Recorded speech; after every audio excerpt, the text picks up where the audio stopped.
I think that the most important investment you can make is in yourself. I mean, very, very, very few people get anything like their potential horsepower translated into the actual horsepower of their output in life. And potential exceeds realization to just an enormous factor with so many people. And one illustration you might try with your class, I tell them this when I talk to high school groups. Just imagine that you're 16 and I was going to give you a car of your choice today, any car you wanted to pick. But there was one catch attached to it. It was the only car you were going to get in the rest of your life. So you had to make it last there. You can pick out the fanciest one you want, a Maserati, whatever it might be. How would you treat it? Well, of course, you would read the owner's manual about 5 times before you turned the key in the ignition. You'd keep it garaged. Any little rust you would get taken care of immediately. You'd change the oil twice as often as you were supposed to, because you know it has to last a lifetime. And then I tell the students, and you get one body and one mind, and it's going to have to last you a lifetime, and you better treat it the same way, and you better start treating it right now, because it doesn't do you any good to start worrying about that when you're 50 or 60 and the rust, that little speck of rust, is turned into something big. So anything your students do to invest in their mind and body, particularly your mind. We didn't work too hard on the bodies around here, but you know, it pays off. It pays off in an extraordinary way. Your best asset is your own self, and you can become, to an enormous degree, the person you want to be. When I get classes in universities, I just ask them to imagine they were going to buy one of their classmates to own 10% up for the rest of their life. Which one would they pick? They wouldn't pick the one with the highest IQ or necessarily the one with the highest grades. They pick the person that's going to be effective. And the reason people are effective is because other people want to work with them. They want to be around them. And other people they don't want to be around. And those are qualities that an individual picks up: being generous, being humorous, being on time, not claiming credit for more than you do, but rather than less than you, helping out other people. All kinds of human qualities that turn other people on, and then there's things that turn on people off. And those are habits, and they're the habits that you pick up when they're the age of your students. The habits they have today will follow them throughout life, so why not have good ones? So that's the only message I would give your students. Well, I've got a specific suggestion that answers your specific question.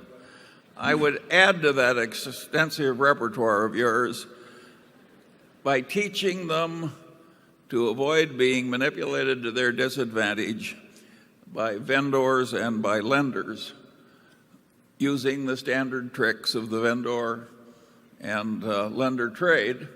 And you couldn't start with a better book than Cialdini's Influence. And I think Bob Cialdini, who's a shareholder, is here somewhere in this audience.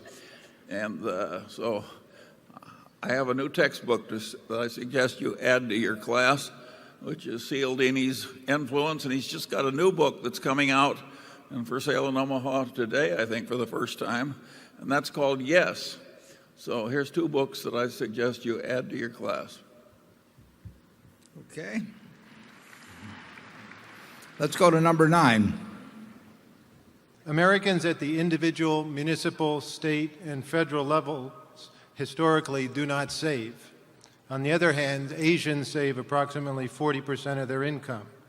Living beyond one's means is an American way that obviously cannot continue. First, why is it that Americans do not save? And secondly, what can we do to correct this long-term problem? Thank you.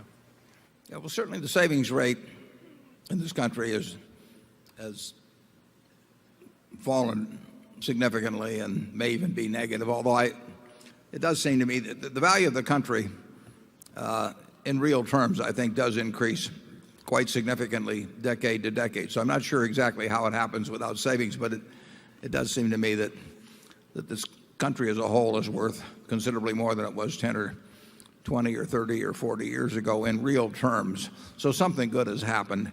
But the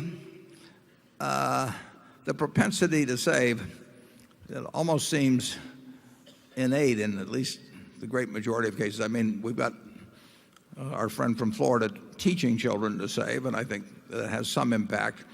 And I should have thanked Andy Hayward for that terrific cartoon this morning, and he's got a program that I'm participating in that we think in cartoon form might influence a few younger people towards saving.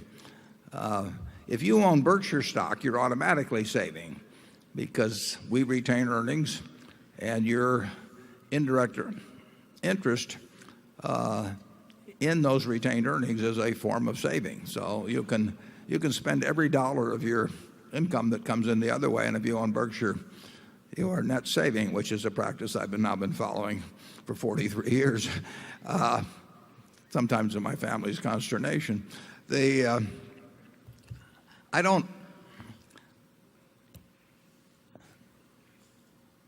know that the savings rate is based on calculations made on consumption and imports and so on. And we are importing $700 billion more of goods and services than we're exporting, and that means that somebody else is doing our savings for us, basically, as we export ownership and claims against America. I think that's going to have consequences over time, but we are so rich that it may not be really apparent. I think the average American standard of living is going to improve in real terms, although I think it may be very, very, very disproportionate, the extent to which particularly the super rich benefit compared to those in the middle class. But net, I think the country will be, even with our present policies, in net real terms, the value on a per capita basis of the country will increase from decade to decade, but nothing like it will in places like China or Korea, percentage-wise, where the savings rate is very high. This country may not save very much because it may not need to save very much. We have $47,000 of GDP per capita. It may not be distributed very well, but we are one very, very, very rich country. And a very rich country may not need to save as much as a country that's trying to reach its potential. Charlie? I've got nothing to add to that. Okay, number 11.